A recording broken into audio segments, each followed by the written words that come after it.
right, welcome back to another episode of Knicks Morning Coffee. I'm Mr. King, and then y'all know my partner Joe Cool. So, all right, so before we get started, can everybody please for us this one time hit that like button? We asked for 50 last week. We got half of that, so maybe we can get to 50 this week. Let's see how y'all feel. All right, before we even jump into it, we're gonna talk about the summer league, but we got to talk about. I have a question. Is there a friendly, quiet battle brewing between IQ and McBride? Yeah. Because they are both going at it in this summer league. I told you everybody came out nervous, so I think they. Remember I told you that college ball kind of game? Mm-hmm. That's what's going on. That anybody can lose their job right now. Yeah, The way they seen Randle sit on that bench, I think anybody can lose their job. Well, the way they balling out is that they started out the first game with IQ just dominating it, and he was having some struggles at the point guard. Mm. And then you seen people was calling for his head. I'm like, they had the one preseason game. Oh, no. And then you see the second game, and then him and McBride, they kind of like coexist together. Mm. And they passing it back and forth, and whoever's open taking the shot, and they looking for each other. But I said the quiet battle could be in between the two of them, which would be a nice friendly battle, because you know it's going to go into training camp. Because you know one thing about Kemba and Rose is that they're prone to get hurt. It ain't even no big deal. You know they're going to get hurt. One of them is going to be out 20 games. Another one of them is going to be out 10, 15 games. That's just how it go. And then that's where the backup come at. Now, here's the key. Last year, Derek proved this year he could handle the load. Because remember last year, every time it got tight at the end and we had a point guard in foul trouble, they went with Burt. Well, really, he handled the load, if I think correctly. He only was out because of COVID. No, I'm talking about even when Derek was there, when he was sitting down, when they was running Burt in the fourth quarter closeout game. Man, we wasn't even going with a point guard. So this is where the door get left open. Should one of them, our 2 point guards, go down, Quickley been primarily known as a combo, right? So now he got to show I can handle them point guard duties because it's going to get more crowded at the 2 guard with Grimes in them there. So now I'm looking at McBride, the way he push it where, especially if you saw the last game, every time somebody cut, soon as they cut, he hit them. Every time somebody ran over the top, as soon as he got it, he threw it over the top. That Lonzo Ball throw, So that got to be putting something in IQ's head that I got to be efficient. Now, IQ is staying one step ahead of him, right? And he already ahead of him on the depth chart. But the way this guy, McBride, and we just got to call him by his nickname, Deuce, because he's earning that. The way he is advancing that ball, it's like he's making you open. And I was sitting there watching the last game, and I had to keep going back because I taped it. And I try to look at how these plays develop and how when somebody would cut the lane, and he hitting them on target and on time. And so this going to be... And his defense. Well, man. Locking people up. Yeah. Or playing... Mostly, really, it's the passing lane. I don't want to say lock people up. He is being a pest on defense. Well, that's the whole thing when you talk about this summer league, the way they playing. That's one of the keys, and we're going to get into that, of what's making this team so successful in summer league, and that's definitely one of the keys. But on the head-to-head, right, between IQ and Deuce, how do they stack up? So in experience, we got to give that to IQ, right? Although McBride in his college days, he was the primary ball handler, and IQ had to share that responsibility, and then shooting. Now this is the one. Quickly gives you the step back deep shot, and then Deuce gives you the pull up or swing shot. So it's like, damn, who do you give the edge to? Is it too soon to tell who you give the edge to in shooting? Well, one, because McBride, he didn't miss no threes, but he pulls up in your face. This is where the debate's gonna come in, because now all this is fine and dandy, right? They're not gonna play like that during the season. So now we got to look back at Grimes. He's the only one getting that. Coming off a screen, I'm going to pull a hit. Somebody drive and kick it out, I'm going to pull a hit. That's what we was missing. We wasn't missing somebody that could score the dribble because 9 times out of 10, Burks was doing that. Yeah. Bullock was doing that, and Quickley was kind of doing that, right? They wasn't efficient, but they was doing it. Then we got Fournier. So really, all we missing is that person that when you throw it out to the 3-point line, are they gonna knock it down? So that's gonna be the problem's gonna be. Quickley can play off the ball. Is McBride gonna be able to play off the ball too? So if he's handling the ball, that's gonna be the main issue. Yeah, but the reason why, definitely right about that. Too, again, Jericho Sims, he's posting up. Well, we're gonna get to that when we get into the other people. The whole style of play is different now. They're gonna post Robinson up sometime this time. Well, we don't even know that. We don't even know. So. See, the key with these two guys, with the two guards here in Summer League, is that when somebody goes down, let's say any one of them, Rose or what's name goes down, and then that other one got to come in now as a two guard. Quickley may feel slighted if it's deuce. That's why I say, is it a quiet thing brewing? Because if Tibbs decide to go with Deuce, if one of the other two go down as the backup point guard, now how would Quickley feel? Like, Dak, I was here last year. I know the plays. I know the system. Do he feel comfortable Quickley is going to run the show? That's why I look like Quickley. He's not changing his game. He was told to go out there and shoot. But I don't know if that was the right thing for Quickley's development for the team. Like you said, Grimes is doing what he's going to probably have to do in the game, and he'll get a steady diet of that. Quickley, you're doing, and in a sense, so McBride, you're doing what you're not going to be able to do in the game. You're not going to have the opportunity, to dribble around till you see an opening and drive it or shoot it. You're not going to have that same type of opportunity. And that's how you should practice in the summer. Yeah, but see, now that's going to depend on what Kemba's doing. You know what I mean? So if he's watching Kemba Walker in practice, same kind of playing style, fast, off the dribble, pull up, he's going to do that. I don't think he's not. So like Derrick Rose with Quickley kind of started mirroring what Derrick Rose was doing. The floater, pacing himself, shooting the timely three, taking his time. That's basically what Derrick Rose Well, the development that I would like to have seen in Quickley, which we see that he improved, is to get all the way to the basket. And like you said, mirroring what Derrick do, Derrick dictates. Quickley already know when he drives, he's going to float. Derrick drives to the basket. And if you cut it off, then he'll float.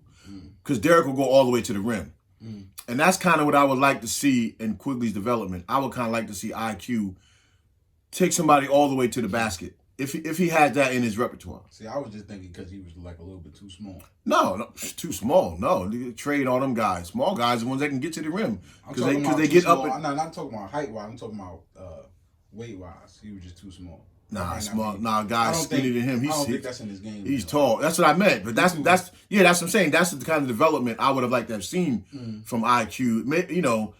To get all the way to the rim, and and that also gives the other wing guys a chance, or big guys a chance to come in. If you're missing, tap it in or dunk it back in. Because if you miss it, it's going to roll off. But the floater is a weapon, but you don't want the floater to become your only part to your game. Even though we see how the step back, he was working on that all summer, he's showing. And he's getting that down to perfection. Even though I still see improvement there where he still got to gather. Like in the summer, you can get away with it. When you're driving somebody and you pull it back, because he pulls back real wide. And the gathering part of it, he's got to work on a little bit more because, in the regular league, they're going to be fast and quicker to get back. And while you're gathering, they're going to be back in your face. So IQ has improved, but McBride is showing to be more of a facilitator on top of pushing. So, I mean, either way, you can't lose either way. That's why I give the passing to McBride. And then I also give running the offense to McBride. But if I had to pick one right now, I probably would still pick IQ because I know what I got, starting out. But either way, it's a fun, friendly battle. And I like the way they passing to each other, too, back and forth. Like, they showed a sequence the other game where IQ drove the basket. As soon as he drove it, as soon as he got in the paint, he threw it right back out to McBride, who knocked down the three. It's like, that's incredible to have what these young guys doing. But to your point we was talking about before we started, the guards in the summer, you tend to get less excited about because it's summertime and they all, even your opposing guards, you're all on the same level. It's the bigs who has to adjust and try to find their game in the summer. And those are the ones I tend to get more excited about. Because the things that the bigs do, they can primarily do in the regular season. But guards are going to have their way because they got the ball. So they're going to have their way with the offense. And then that's where it gets misleading. And then when real pressure comes in regular season, first thing we say is, well, why the guard ain't doing, you know what I'm saying? Because veterans know how to cut off angles and take away your strengths. But as far as the whole summer league, our team looked good. And then because everybody's running and everybody's sharing the ball. That's what makes it so important. And then I was looking at something on Knicks PM where John Wallace was up there, and he was talking about, because they was asking him about Obi and IQ, and he was saying that the other guy's job is to make Obi and IQ, and in this case he said possibly Grimes, look good, because this is what Tibbs want to see. Tibbs want to see those three guys' development. So that's why you see Obi getting a steady diet of shots, and he knocking them down like water. Now, will he get that many in the game? He probably won't. But just the fact that now you see how comfortable he is and how he's staying with the shot. They said the Obi that came out of college. I think it was just his nerves. Kid from New York going straight to New York. That's a 2K player's dream right there. And the game is faster than NBA. Yeah, that's a 2K player's dream. He's more erratic, if that's the word I want to use. He's not really a player that thinks it through. He's not completely he reminds me of Stoudemire, but he's more like he just react. Stoudemire looked like he really just think it through. That's the kind of player I think Obi is. If Obi took his time, that's Stoudemire. Really. Well, I mean, think about it. If he shoots from the three, Stoudemire gets in the net, that foul line extended. All he really got to do is turn around and just shoot. That's really what Obi's doing, taking it to the hole when he get that chance. He's not really posting up, but Stoudemire first years on the Suns, he was getting it facing the basket. Steve Nash getting into him in transition. So yeah, but again, Stoudemire see that rim though. Once he sees that rim when he got the ball in his hand, you're not gonna stop him from getting to the rim. So if Obi can get that in his repertoire, then we good. So now, when I compare them to the old players, I'm saying like a Stoudemire-esque, like. Now, I see comparisons. If you could take where do you put Obi on the spectrum? Yeah, over there with Stoudemire. No, I definitely see it. No, remember last year we said that's where they should put Obi, put him on the elbow, give him the ball, let him turn and face because he can handle and he can shoot, and he would get that one step on a person, get airborne. It's a wrap. So no, I definitely see the Stoudemire comparison. I'm starting to think because Obi caught a couple of post moves, right? Jericho Sims is catching a couple post moves. Well, you can't you can't underline that. Them post moves that Obi got, that was excellent. Yeah. So what I'm about to say is, post moves ain't dead. Teams just don't be running them. Oh no, they're not dead. I feel like teams need to, like the Knicks. I know we got Kemba, we got some runners. Maybe they gotta go to that post move more and get like easier buckets. Cause not everybody gotta be guarded with that post move. I feel like if Randall's posting. And then the Obi's turning around and posting, even Mitch is getting some. They got to stop what they're doing and focus on, we got to double team them. And then we'll get more shots. Because now you got to guard them when they get in that. Well, we got torched in the playoffs from, what's the kid in the center on Atlanta again? He torched us, posting us up. Especially when we had to just only rely on, when Nerlens was out, and we had to rely on Taj. He was having a field day down there. He was having a field day. And then stuff. Right, and then remember Indiana. What's Indiana? The center of Indiana, the foreign guy. He was killing us all season with his post moves. So no, post definitely ain't dead. Yeah, but the surprise is Jericho Sims. Yeah, that's the one. I'm like, because you can't start on ISO. This is what I be thinking in my head too. Somebody like Taj Gibson. Derrick Rose, how far are they in the league where they're kind of like, I want to be a teacher? Or do they still want a full force play? That's the only thing I can't think of in my head, because now with Taj, it's almost like, if this boy can play, I think you should let him play. Yeah, but Derrick is a different story, because Derrick still got a lot to offer the game. So, but he still see what he was doing with IQ. But what I'm saying, Derrick can be held. Because in my mind, I'm thinking like maybe Derrick doesn't have to play. If Kemba's playing great, if Kemba dropping his 20-something points, and then that's translating into a Randall dropping his 20-something points, that's translating to maybe RJ come back better. Let's just say perfect world. Can you look at Derrick Rose and be like, can you just take a break and we use it for the playoffs so your knees and everything be good? No. We'll get you some minutes here and there. Let's put these young boys in the game. Would you think he'll do that?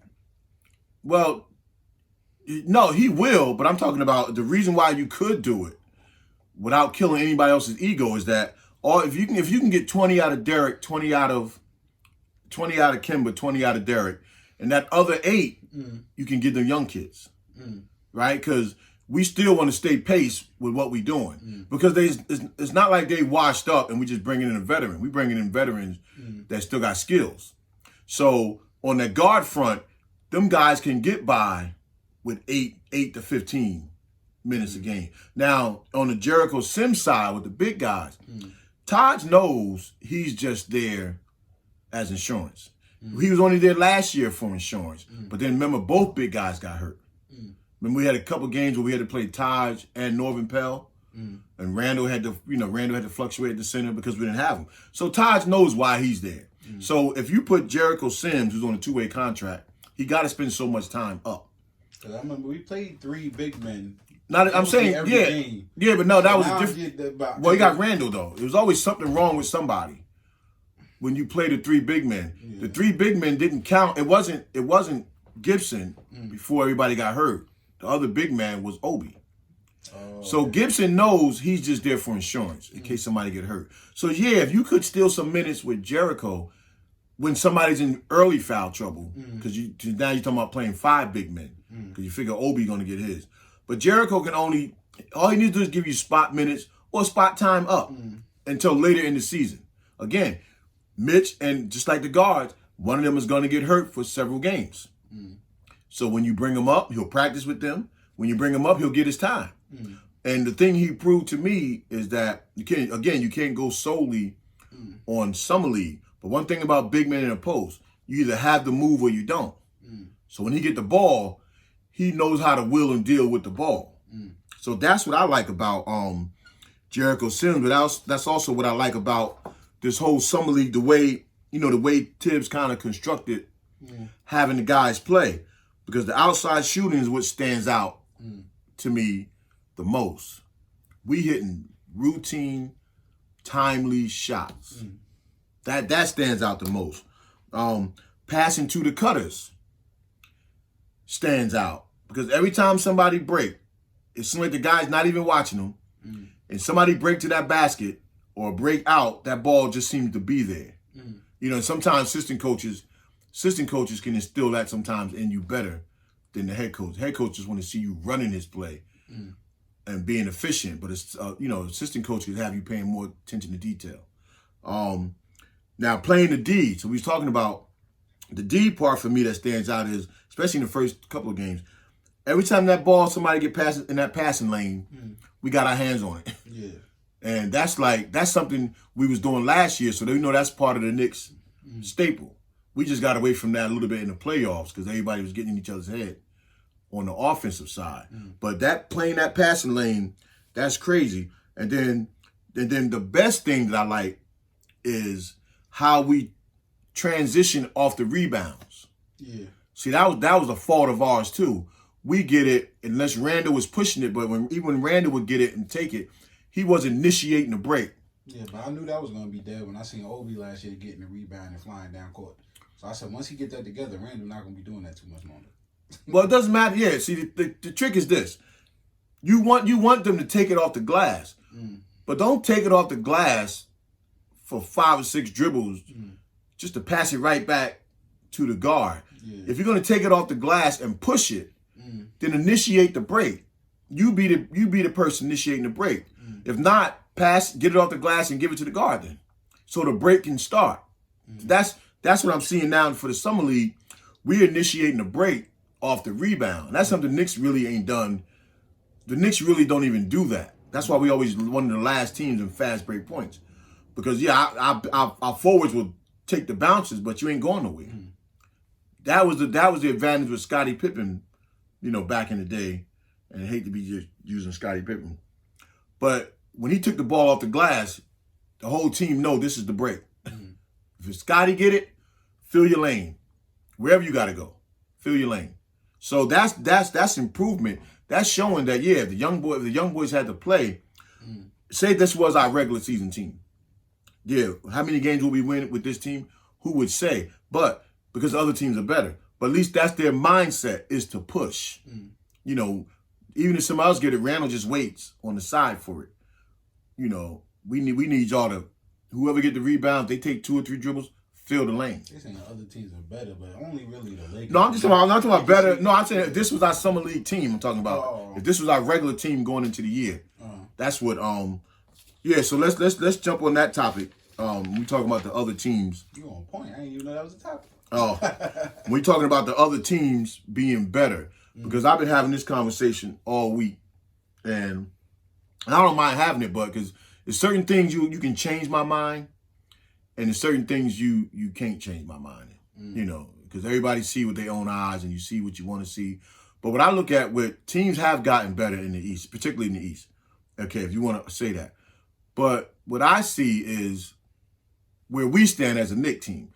We knew we had to get a point guard, right, that could score 20, and a shooter that could score 20. So we did that, and Kemba and Fournier, right? Then we knew we needed timely shooting. So we addressed that, and picking up that kid now too from Orlando, that who's a streaky shooter and streaky scorer, that adds to it. Because one thing that killed us through the season, and it also hurt us in the playoffs with Randle off. And if these things would happen with Randle off, we still could have saved our season. Is that the score could be 10, 12, 13, 15, right? And you always wonder, how do teams always break away and go up 10 on us, right? Because when we come down, we don't start hitting the timely open shots. It'd be routine jumpers. So you come down, you miss 3 of them in a row, because we were primarily a shooting team. You miss 3 jumpers in a row, and the other team go down and make 3 layups or make 3 whatever. All of a sudden now they up 10. Because we be wondering where that fluctuation come from. So now we added the type of players to this team who can knock down a routine open shot on a regular. You know, give or take, everybody's going to miss. But at least on a regular, the ball swing you wide open, timely shot, it keeps the game flowing. Well, my thing is, everybody always talk about the ESPN stats, TNT stats. All right, let's take the stats away for a minute. Let's just look at what we was watching last year. We got 4 places in the East, right? One thing is, we had 2 starting teams. No matter how you look at it, all our bench players have started for a long period of time. I'm going to use Quickley as an example. Alfred Payton went out damn near half a season. D. Rose ended up getting, I think, COVID at that time too. Quickley started. And we won those games. Yep. So no matter how you look at stats, no matter what you do, Burks has started. And we won those games. Right? He stepped up. He might even have dropped 30, if I'm not mistaken, one time. So they started. So now we got 2 starting teams, and we arguing over which starters are going to start. That's what, as Knicks fans, think about it. We're arguing over. I was on Legion Nick podcast, and they wanted to throw Quickley out the door because he was having a bad shooting game. Shout out to Legion Nick podcast. But we're arguing over what starters are going to start. Yeah, that to me, if you're going based off of, because you got to go also. We think about who we want to start, but we also think in terms of Tibbs. Tibbs is still veteran first. So with that concept, you know that it's going to be Kemba and Fournier. But I'm just saying. Yeah, I know. So what starters are going to come off the bench next? That's what we argue about as Knicks. Well, that's why too. You can't say that about every other team. Like you could say, oh, they got who just got a whole bunch of players. Bulls. They got Alonzo. They got who they got? Zach LaVine still, and I think they had one more. Somebody big. Somebody else Is big. It Bill? Not Bill, right? No. Damn, somebody else big. But whatever. Now they got them 3 players, but who's they bench? You don't even know. I mean, with their fans, I don't really know. Well, what they had that, but remember they had that wasn't a problem when Chicago had Butler. Well, they had Butler. Then who went over? Rondo and somebody else when they had 3. But yeah, but the Knicks had 3, but then that somebody came off the bench. Yeah, has to probably make an impact. Yeah, and wait when they had Wade. Yeah, they had 3. What I'm saying is your bench gotta be good too, because you can't have your bench getting killed when you taking a break. Our thing is we got legitimate regular starters, even if they're not the superstar. We got legitimate regular starters. Well, I mean, somebody, but yeah. But like I bet that you don't even mind them in the game. It's not like when Ntilikina come in the game, we having a heart attack. Shout out to Ntilikina for yeah. But his it's service. not like that. Like it's not like I can't think. But of but yeah, but it's gonna not be like when the point guard we had last year. I just said his name. Alfred Payton come in the game, and we like it don't even look like he in the game. Take him out. It's not like that. It's like people that's in the game, we want in the game. But for the bench, it's a legitimate argument in a sense. For the starters, to me, it's not. And who knows what Tibbs may decide. He may decide to change a little bit. But for the bench, Deuce McBride and Grimes is going to make it harder. Now, you talk about somebody sitting. I think we mentioned this last week. Because we know what Burke gives. Burke is 20 points off the bench. Now, what if Burke is there for insurance? You know, remember he started out the season last year. He was just an insurance piece. What if they thinking about giving some of that time to Grimes? And Burke is the odd man out. I mean, I don't think he should be because he proved he can play both ways. He proved he can hit the open shot and he can handle what he got to handle. But that bench is gonna be. Yeah, we keep it real. Burke's got that playing time because RJ was thinking it up. Well, would you sit RJ? Yeah. See, nobody don't want to really say that. But if he's not coming back better, we love RJ. You know, we love our Knicks, especially our rookies that come to the Knicks. But if he don't play better than Burks, then what we got? So let's say this, right? For our perfect season, last year it was a perfect season. However, having the payoff. Like I like the way he played. Yeah, but now we can't. That's not going to matter if you ain't scoring. It's not scoring, shooting. That's not his scoring. It's his shooting. That's the thing with RJ. Our season is going to dictate because we put shooters around this whole off season. Everybody we brought in can shoot, right? No matter what else they can do, they can hit an open shot. Now, our successful season to me is predicated on Randle duplicating the year he had last year. Now, he don't got to do as much, but still being that star that gets the attention of the other teams. Then the other part to this that can break us is RJ. Because he's a starter that plays heavy minutes, right? Is it deserved? Okay, let's just say, yeah, it's deserved. But those timely shots, remember we say you open for a reason. So if he's in the corner and those balls swinging around, they swinging to him, he's open, and you just hitting 2 out of 7 of them. And now we digging in a hole. We can't wait. That's the only thing that concerns me about the upcoming season is RJ. I hope you are, brother, working on your J, because those timely shots that he's going to get a lot of, because teams are going to leave him open, he got to be hitting them. Can't wait till the end of the game. We'll be fighting back into the game because we're talking about a 4th seed, and I was go as far as to say a 6th seed because we were a split of a game from being a 6th seed. So okay, I'll take the 6th seed. The advantage of the home court advantage, we didn't even utilize this year. We didn't even take advantage of having home. Now, of course, we want that, but you definitely want to avoid the play-in game because they're doing that again. But RJ is the key. We can even get by with Randle being off because if Randle's off, that means the ball is still swinging to shooters. But if RJ is the shooter and he's not making them, now we have a problem. RJ just brings that. He kind of bring that it factor because of his reputation coming into the league. So having that in your starting lineup, it adds power to your starting lineup. But he got to live up to. We know he can bully his way to the basket. He got to shoot the ball for us to have a successful season and to come out starting games on point. He on the clock. So let's listen. We had a whole Olympics, and we looked at everybody else, even Fournier, and nobody. We may have mentioned RJ one time in the beginning of the season playing good for Canada, but so on the clock. Well, he got to do what he got to do. Okay, so let's look at what Kemba is going to give us. They said a heart attack? Cardiac. All right, see. Yeah. Well, you know what? If he got that kind of play still in him, again, it don't have to be perfect. I ain't gonna lie. I was excited. I'm excited. Then listen, I was excited, right? But not that excited like I'm going to jump up for joy. And then I watched that commercial, and I almost lost my mind like Melo was coming back. Like, the way they had that commercial set up seemed like a movie was coming. I didn't see the commercial. The Kemba commercial when they had the jersey hanging up in the locker room, say he's coming back home, and I didn't see I was that. like, oh nah, this is where it's at. Oh damn, I didn't see They that. had me cheesing in the bed. I'm like, Nah, oh man. I like it. I like it because we have a point guard who know what to do with the ball. That's why I like it. And we got a point guard who he can play the pick and roll both ways. He can play the pick and roll going downhill, and he can play the pick and roll for the pass, right? Looking for the cutters. He knows all the signs and nuances of the pick and roll. Plus, on broken plays, well, he can pull up and shoot for his own shot. Plus, on broken plays, he can shoot.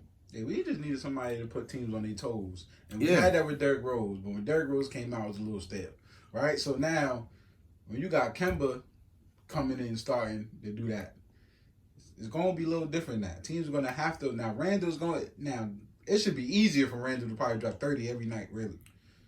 Really. He should be able to drop 30. Yeah, but they're not going to be able to just triple team him. But he double team him. Right, because Fournier's on the other side. Yeah. And Fournier's a shooter. He's an excellent shooter who can create his own shot. So even moving off the ball. See, this is what I was deeming the Kemba effect. Because guys in the league know what kind of pick and roll player Kemba is. So even on the pick and roll, they know when they got to spot up, and they know when they got to cut. And they know that either one they do, the ball's going to be there. And then on the back end, a broken play, Kemba can hit it. So that's going to affect the whole team. Even with Randle. If Randle goes into his stupor at times and he's going to dribble, get himself, stuck somewhere and the shot clock is going down. And then you got to throw it back at the last second to Kemba or Fournier. They can hit it. And that's going to play in Randle's mind too, that even I got to bail out. Okay, I'm going to try the spin move again.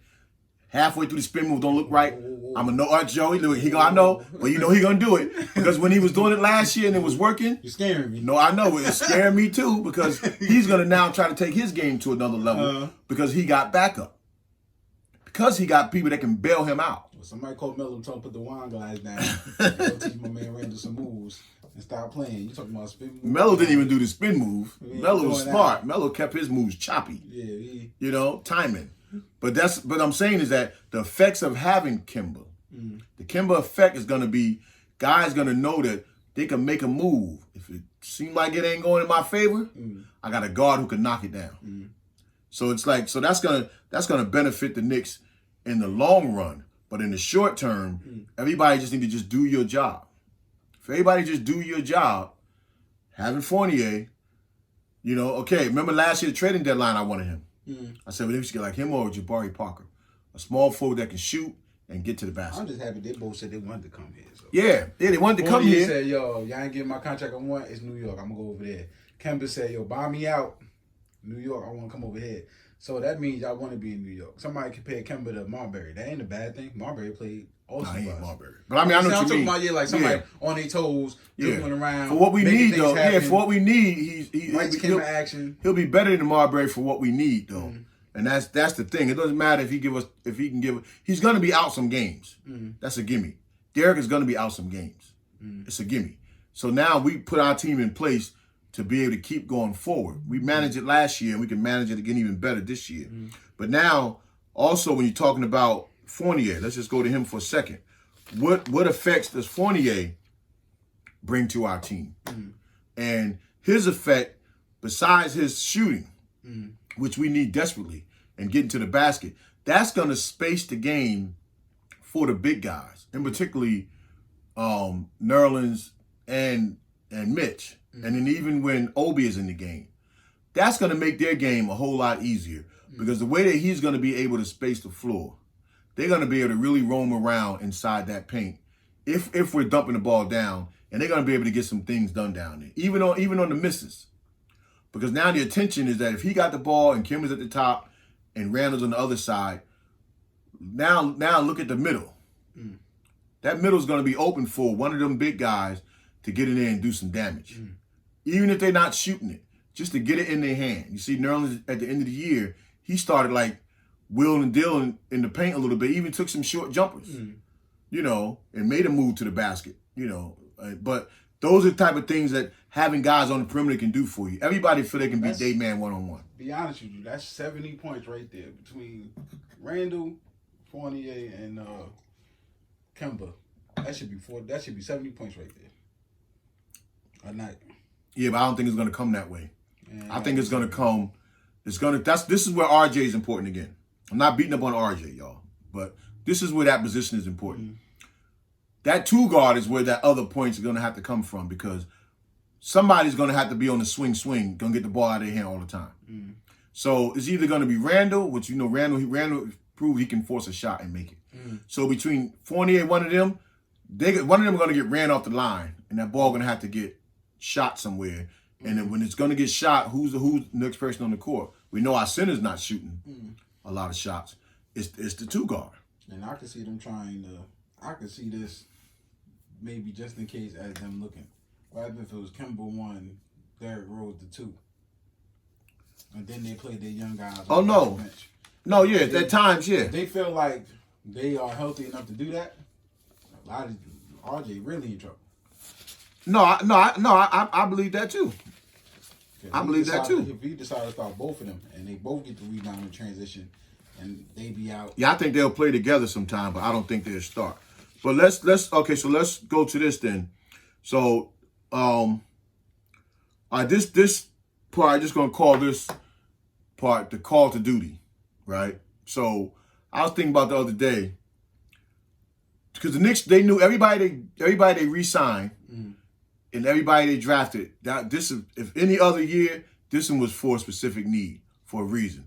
So when training camp comes, I think these guys know when they come together, especially after the way they playing in the summer camp, when they come together, they know they're coming together now for a high purpose. That we was in a 4th seed with home court advantage, and we could barely even win the game that we won. And that this is what we have to do, put the Eagles in check, get on the floor, and let's take this thing home. Because we know now that at any given time, if it looked like the season is slipping, these are in terms of the veterans, there's a young guy on our team could take my place. Well, yeah, they said they running it back and they going to the finals.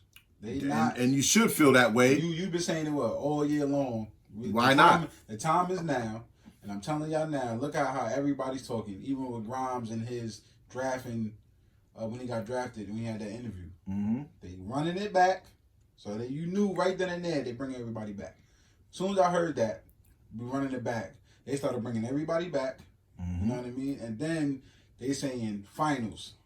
This is what we need to get to the finals. They not saying they trying to just get in the play-in. They saying that's for the media to, Last year they said we trying to build a winning culture. How you build a winning culture? We going to the finals. And that's the attitude that they have to bring because it's believable. Because you have to get better. I keep saying 4 to 6 seed, right? You have to get better than that. And how do you get better than that? Forget what the other teams did. You get better by filling in the pieces that you was missing. How much better is Trae Young to Kemba Walker? How much better is Trae Young? If you think Trae Young's better, I know. But I'm just asking. How well, he's not better. He's not. He's gonna get all these shots. But Atlanta to me is an afterthought. Even saying that, yeah. Looking back at that, they're not better than the Knicks. Randle just went into a funk. Stuff just fell apart. Yeah, playoffs is different than the regular season. We beat them 3 times in the regular season. Robinson wasn't there. I'm not worrying about Atlanta. I'm worrying about homies on this one. Y'all keep telling me Embiid put the beats on Robinson. Embiid is a tough defender, and Robinson did what he's supposed to do. You know what I mean? That's what we was missing. We was missing somebody that's not taking no mess from nobody. Yeah, but let's look at their history, though. That Robinson had a bad year. He started coming along before he got hurt. But look at Robinson's first few seasons. He was guarding Embiid mano a mano pretty good. Just the two of them in the post and blocking it. Because he's settling in. So he'll get back to that. He'll get... Robinson to me is not going to be the problem. He'll get, and he was starting to do that before he got hurt. He was, remember there was concerns of which one of them should start. Robinson made it clear, I'm the starter over Nerlens by his play. And they both were playing well. But Robinson made that, he was getting his 14, 15 points, playing his game. So he'll get back to that.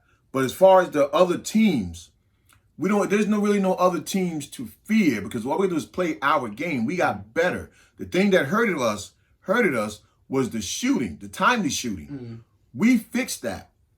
We fixed the timely shooting.